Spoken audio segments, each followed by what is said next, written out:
CEO dressed as a simple woman gets rejected at her own hotel. The revolving doors of the grand entrance spun silently as she stepped through them, heels clicking softly against the polished marble. She looked unremarkable.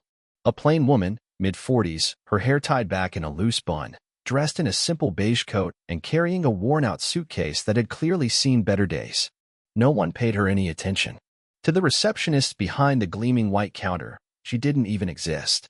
Their eyes skipped right over her, landing instead on the couple in designer clothes behind her. Bellboys dashed past her with perfectly balanced luggage carts, but none offered her a second glance. She paused. The chandelier overhead sparkled like a waterfall of diamonds, casting glittering reflections over the room. The walls were adorned with gold-framed mirrors and oil paintings of elegant, unfamiliar landscapes. Everything screamed wealth and prestige. And yet, she might as well have been invisible. Still, she moved forward with quiet confidence. As she approached the front desk, the receptionist barely acknowledged her. The young woman glanced up, then quickly returned her gaze to the screen, pretending to be busy. The plain woman waited patiently, offering a tired smile, the kind you give when you've traveled too far with too little sleep and too much hope. "Hi," she said softly. "I'd like to check in. I have a reservation." "We're fully booked," the receptionist cut her off curtly, not looking up. The woman blinked, confused. "Oh, that's strange. I made the reservation online just an hour ago. Under the name." "We said we're booked," the receptionist snapped again, this time louder, and with a hint of annoyance. "You can try the motel across the street. They might have something more suitable." The woman's heart skipped. Not because there was no room. Not because she was tired. But because of the tone. The look.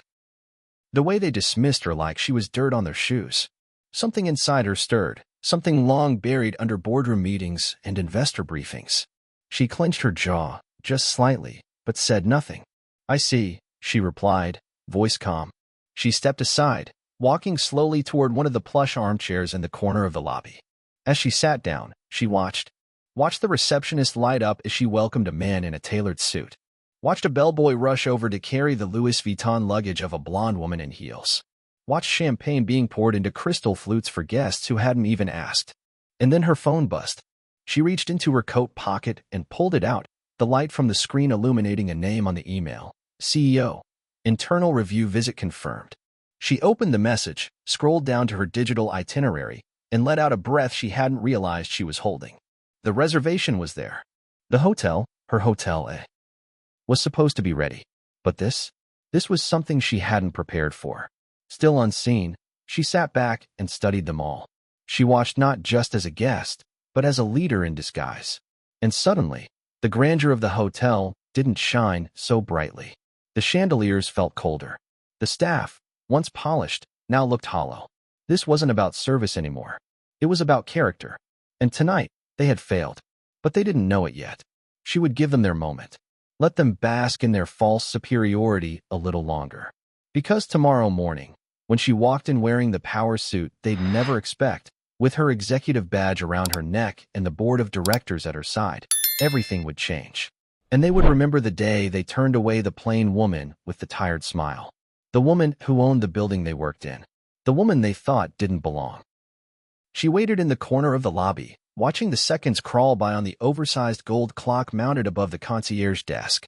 Her phone still glowed in her hand, the screen displaying her confirmed reservation. Room 1203. Deluxe suite. Ocean view. Paid in full. Still, she waited. Not because she had to, she was the CEO, after all, but because she wanted to see how far this would go. How deep the rot ran. 10 minutes passed. The staff continued their flawless performance for everyone but her. Then, slowly, she stood up again. There was a tightness in her chest now, not anger, not quite. It was disappointment. Heavy. Familiar. The kind that clung to her when she remembered what it had taken to get here. How hard she'd fought for respect in a world that measured worth by appearance. It wasn't just personal anymore. It was systemic. She stepped back up to the desk. The same receptionist was still there. Glossed lips, perfect bun, nails clicking against the keyboard as she giggled over something on her screen. She didn't even pretend to hide it. "Excuse me," the woman said softly. "I believe I have a reservation. I tried earlier, but it—" The receptionist let out a breath, exaggerated, and finally looked up. "I told you, we're full," she said flatly. The woman remained still. calm. "But I made a reservation. Here." She turned her phone so the screen faced the receptionist. "Room 1203. Under and Caldwell." The receptionist barely glanced at it. "That's an automated error. It happens sometimes with third-party bookings," she said, her tone clipped and impatient. "But we're full." "So?" Her eyes flicked to the next person in line, a man in a suit, clearly affluent, and she gave him a polite, apologetic smile. "Sorry for the wait, sir. How can I help you?" The woman stood frozen for a beat. "Just one." She looked down at her hands. "Steady." Then back at the receptionist, who had already moved on, already decided she didn't matter, and took a slow breath and turned away again, retreating to the same chair as before. Her mind was racing, not with fury, but calculation. "So, this is how they treat someone who looks like me." Her coat was clean, but simple. Her shoes practical. No luxury handbag, no manicured nails, no sparkling jewelry. And that alone had been enough to disqualify her from basic courtesy. She reached into her bag and pulled out a slim leather folder, the kind only hotel executives carried. Inside were floor plans, performance reports, and guest service audits from the past quarter. She flipped to the page marked Front Desk Satisfaction Metrics. Ironically, this location had scored a 92%, and smiled bitterly. Numbers could lie. Across the lobby, she heard laughter. A group of influencers were being escorted to the VIP lounge with drinks and gift baskets. The bellboy who had ignored her earlier offered one a compliment about her shoes. Not once had anyone asked and if she needed help, if she wanted water, if she was okay. She looked back toward the front desk. The receptionist was glowing, flushed with flattery and attention, basking in the shallow satisfaction of surface-level hospitality. Anne's grip tightened slightly on the folder. It was clear now. They didn't see people. They saw packaging. And because she came wrapped in humility instead of designer labels, they tossed her aside. But they'd made a mistake. Tomorrow, the staff would meet Miss Caldwell again.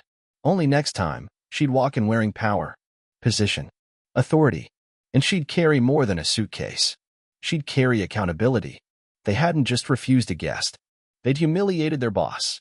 And that would cost them. The hotel lobby had quieted some by now. The peak of guest check-ins had passed, and the grand space echoed faintly with soft jazz and clinking glassware from the bar. And remained in the same velvet armchair, posture poised but eyes tired. She hadn't moved for over 20 minutes. She didn't need to. Sometimes silence was louder than outrage. She pulled her phone back out, swiped through notifications, and tapped into her calendar. A soft glow from the screen lit her face. Meetings with the regional board, back-to-back investor calls, and HR policy review. And this, tonight, had been scheduled long ago. A surprise site visit, marked discreetly in code only her executive team would recognize. She was right on time, but clearly, they were not ready. And tapped a secure icon at the bottom of the screen. A private dashboard opened, a tool only high-level executives had access to. As her fingers moved across it, rows of hotel data scrolled, occupancy rates, service tickets, concierge response times. She paused on one tab. Guest experience feedback. The numbers looked good. Too good. Her eyes narrowed. 5 stars. Flawless service. Dozens of glowing comments. But if her experience tonight had proven anything, it was that numbers could be dressed up just like guests. And just like appearances, they could lie. Her hand dipped into her bag again. This time, she pulled out her ID badge, the one she wore only in board meetings. It was tucked inside a slim, leather case. She didn't need to look at it. She knew exactly what it said. And Caldwell, Chief Executive Officer. Caldwell Signature Hotels and Resorts. She ran her thumb slowly over the embossed text. This hotel, her hotel, had once been her proudest expansion. It stood in the heart of a coastal city, where she had personally overseen renovations, lobbied for sustainable design, and handpicked the art that now hung across every suite floor. She had even sat in the construction dust with engineers, planning how to improve the airflow for better guest comfort. And now, she had been treated like an inconvenience, like a burden, like someone not worth 10 seconds of effort, and glanced up just in time to catch a manager walking through the lobby. He wore a navy blue suit and a name tag that read Derek, Operations. She'd seen his name in emails. A strong performer on paper. Always efficient. Always polite. According to reports, his staff admired him. But she watched him stop to chat with a blonde guest in heels, laughing loudly at something she said. Then he walked right past and no smile, no greeting, not even a glance. Interesting, she thought. Her phone buzzed again. This time, it was a message from her executive assistant. Confirming full site report due Monday. How's the quiet visit going? S. And stared at the screen for a moment, then typed a short reply. Revealing. We need to talk staffing. Starting with the front desk. She had sinned. A low hum filled her ears, though the room was silent. It was the sound of betrayal, of realization, of purpose sharpening beneath the skin. She could feel it building, a storm she wouldn't unleash tonight. But soon, very soon, and tucked her badge away and stood. She didn't storm the front desk. She didn't raise her voice. Power didn't need to shout. It only needed to wait. And Caldwell had mastered the art of waiting for the perfect moment to strike. As she walked toward the elevator, not to her room, but just to explore, the staff still ignored her. But that wouldn't last. Tomorrow, they'd know exactly who she was. And when they looked at her again, they wouldn't see someone forgettable. They'd see the woman signing their paychecks. The woman they judged far too soon. The woman they were about to answer to. And moved through the hotel like a shadow, unseen, unheard, but fully alert. She explored each corner of the lobby and ground floor, observing the staff with practiced calm. Every movement was deliberate, every detail etched into memory. This wasn't just a visit anymore. It was an investigation. Silent, personal, surgical. She paused by the concierge desk, where a sharply dressed man in a velvet blazer was assisting a guest with theater tickets. His voice was smooth, his smile perfect. He nodded, bowed slightly, handed over a printed itinerary, then turned quickly to offer a similar gesture to another couple walking by. He didn't see Anne, didn't even blink in her direction. She didn't blame him. She hadn't come here to be seen. She made her way to the lounge area, where waitstaff bustled between tables. A tall woman in a red dress raised her hand impatiently, and within seconds, a waiter appeared with a glass of imported white wine. And watch closely. Another guest, a young man in cargo pants and a faded t-shirt, sat in the corner, trying to get someone's attention. He waved twice, then gave up. No one noticed. And did. 2 standards. 1 space. Her eyes narrowed. From her seat at the bar, she scanned the room like an executive at a board meeting, quietly, analytically, stripping away the polish to see the framework underneath. The smiles, the posture, the carefully choreographed hospitality, it was all performance. It looked flawless on the surface. But the cracks were starting to show. The staff responded immediately to certain appearances, certain accents, certain levels of confidence. Others? Ignored. Barely acknowledged. Like her. She turned her head just slightly to the left and noticed the couple who'd been behind her at check-in. The man had a tailored jacket and a Rolex. The woman wore sleek makeup and carried a Hermes bag. She remembered how they'd been greeted with champagne while she'd been waved away like background noise. Now, they were seated comfortably in a private alcove, laughing as the same front desk clerk who had refused and earlier delivered a fruit plate personally, and clenched her jaw. This wasn't about poor service. It was about selective service. Bias wasn't written into the policy manual. It didn't have a dress code or a time card. But it was here, woven into the choices her staff made every hour of the day. And she had seen enough. She stood and walked toward the elevator, this time passing the front desk deliberately. The receptionist, her same adversary, looked up, made eye contact for a split second, and looked away again. Dismissed. Again. And didn't stop. She pressed the elevator button and waited. Ding. Inside the elevator, mirrors surrounded her. She looked at herself, not just at the tired eyes or the plain coat or the practical shoes, but at what they didn't see. Her intellect, her power, her purpose. They had judged her without knowing her name, without asking a single question. And now, they had failed the test they didn't even know they were taking, and reached into her pocket and pulled out her phone. She opened a blank note and began to type. Staff names. Behavior patterns. Every instance of dismissiveness, every ignored guest, every favor given based on fashion labels instead of common courtesy. This wasn't personal revenge. It was professional correction. Because leadership meant accountability. And when she returned tomorrow, not as a quiet woman with a suitcase, but as the owner of this empire, there would be no more excuses. No hiding behind policy. No dodging the truth. And Caldwell was done observing. Now, it was time to act. Morning light broke through the towering windows of the hotel lobby, gilding the marble floors in soft gold. The staff bustled in, refreshed and reset, unaware that their world was about to shift beneath their feet. And Caldwell didn't enter like she had the night before. Gone was the modest coat. Gone was the travel-worn suitcase. In its place, a crisp navy power suit tailored to precision, heels that clicked with confidence, and an executive badge clipped to her lapel, the Caldwell Hotel's insignia unmistakable. She stepped through the same glass doors. And this time, everyone looked. The front desk receptionist, her receptionist, froze mid-sentence. Her eyes widened as they traced the badge, then flicked up to Anne's face. Recognition dawned too late. Panic crept in, and didn't break stride. She moved through the lobby with the grace of someone who owned every square inch beneath her heels, because she did. The staff whispered. A bellboy whispered, "Is that her?" Someone fumbled with a tablet. A manager came rushing out from the back hallway, tie slightly askew, already sweating, and stopped at the center of the lobby and turned. "Good morning," she said, voice calm, but carrying the weight of the moment. "Is Derek available?" The manager, Derek, emerged from the elevator just as she spoke. His eyes locked onto her, pupils dilating like someone spotting a predator in a dark room. "Miss Caldwell," he began, already breathless. I didn't know you were coming." "I know," and said simply. Her words silenced the entire lobby. Derek motioned to the conference room adjacent to the front desk. "Of course. Right this way. We can." "No," and cut him off, her gaze sweeping across the lobby. "Here's fine." She turned to face the front desk. The receptionist, flushed, hands trembling, stood like a statue. The same woman who had shooed her away, who had looked her in the eye and told her she didn't belong, and walked slowly toward her. "Do you remember me?" she asked, softly. The receptionist swallowed hard. "Yes.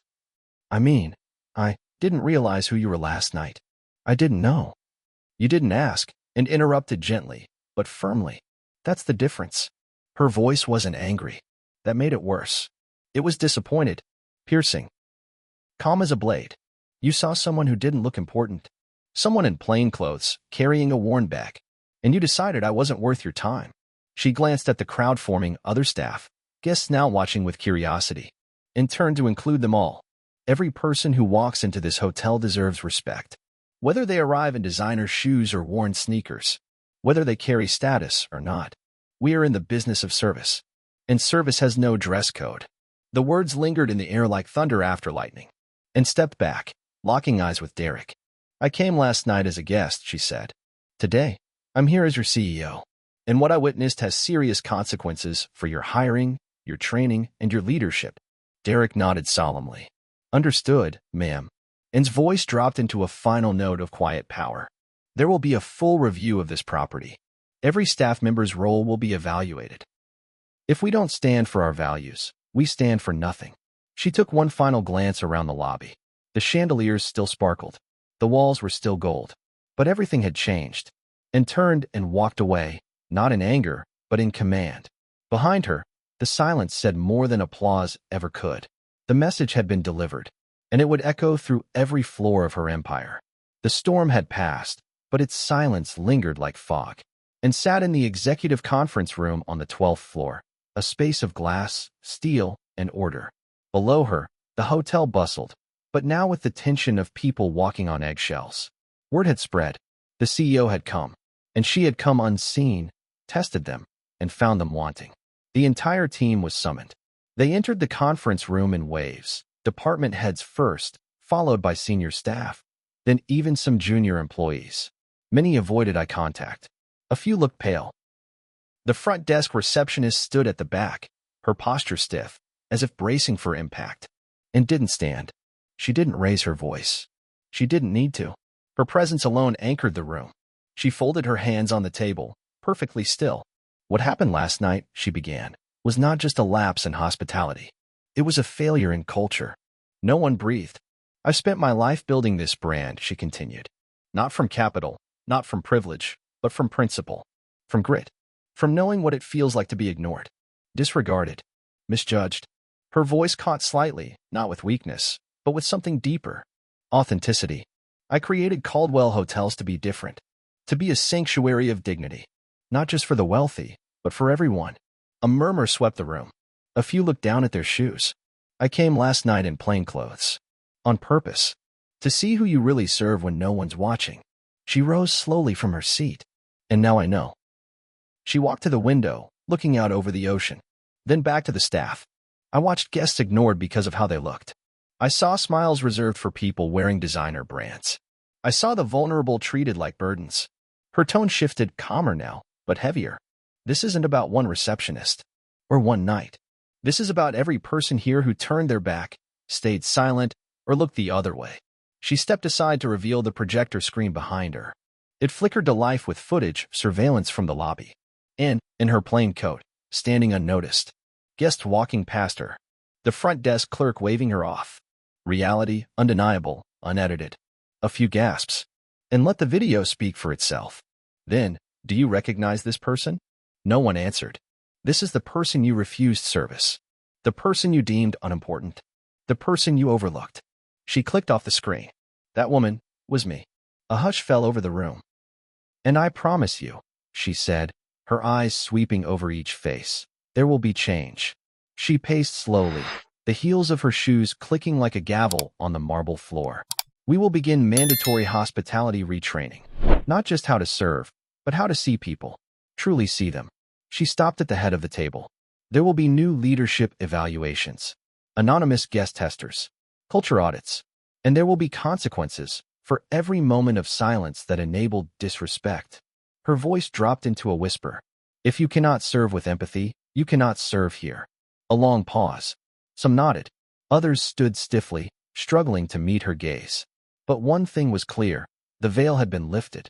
And there was no going back. And looked out one last time across the sea of faces. Many were ashamed. Some were awakening. And that was enough for now. She gathered her folder and walked out of the room, her path deliberate, her mission reborn. The message was no longer just spoken. It had been felt.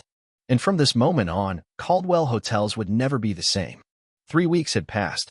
Outside, the hotel's entrance gleamed as always, bellhops in pressed uniforms, valets stepping briskly, and doormen opening gilded doors with polished smiles. To the world, it was the same luxurious haven it had always been. But inside, everything had changed. And Caldwell returned, not in disguise, not undercover, but as herself. The rightful queen of this empire. Her presence no longer needed to be silent. It was now an anthem sung through every corridor. She stepped through the lobby, and this time, every head lifted. Every eye met hers. The front desk greeted her with practiced warmth, but this time, it wasn't performative. There was a weight behind the smiles. Not fear, accountability. Awareness. Welcome back, Miss Caldwell, said a new receptionist. A young woman named Lily, who had just finished the newly launched Empathy First training program. She stood with confidence, but not pride. Is there anything we can do to make your visit more comfortable? And smiled, faintly. I'll let you know. She walked the halls as staff members passed her with gentle nods. Some still stiff with nerves. Others genuinely changed. She stopped by a suite door where a housekeeper worked quietly. Good morning, and said. The housekeeper turned, startled. Oh, good morning, ma'am. And noted the name tag. Luz. How are things going today? The woman blinked. Busy, she said honestly, then smiled. But good. Better. I think people listen more now. And chest warmed. That's good to hear. She continued her rounds. The old culture hadn't vanished overnight, it never did. But it had cracked. And from those cracks, something better was growing. A new initiative now pulsed through the heart of Caldwell Hotels, the human standard. A code of hospitality built not just on luxury, but on respect, dignity, and presence. Staff were no longer trained solely on etiquette and efficiency, but on perception, kindness, and microbehaviors. The unseen moments, the quick glances, the unconscious decisions. All of it mattered now. And returned to the lounge. The same velvet seat from her first night, now waiting like a bookmark in the story she had rewritten. She sat and watched.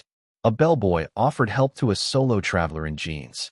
A couple without reservation was greeted with patience, not irritation. A child dropped a toy, and a server bent down and handed it back with a gentle smile. Not because they were told to, but because they understood.